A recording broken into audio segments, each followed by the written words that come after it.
Kinumpirma ni Senador Ronald Bato de la Rosa na dadalo sa investigasyon ng Senado si suspended Congressman Arnulfo Teves sa Lunes ukol sa naganap na pagpaslang kay Negros Oriental Governor Roel Degamo.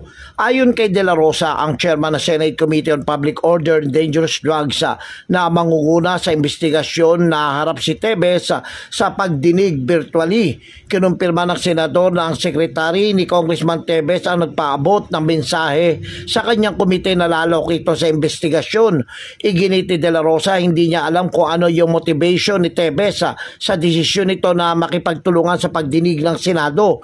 Sa halip na tugunan ng panawagan ni House Speaker Martin Romualdez na bumalik na ito sa bansa at kaharapin ang kanyang kaso. Maaari ang nais gamitin ni Teves sa pagkakataon ng Senate hearing para marinig ang kanyang panig.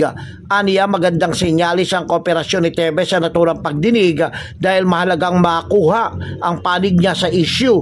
Dagdag pa rin Bato na malaya si Teves na makapagsalita sa pagdinig ng Senado at walang problema kung gamitin niya ito para linisin ang kanyang pangalan. Sakali niyang gamitin niya ito para mag-grandstanding, sinabi ng mambabatas na obligasyon niya na kontrolin at tiyakin na magiging maayos ang daloy ng pagdinig. Muli naman binigyan din ng senador na wala siyang balak na ipakontempt si Teves kahit hindi ito dumalo sa pagdinig bilang pagkilala sa interparliamentary courtesy. Ako si Jojo Sikat, walang inaatas ang balita.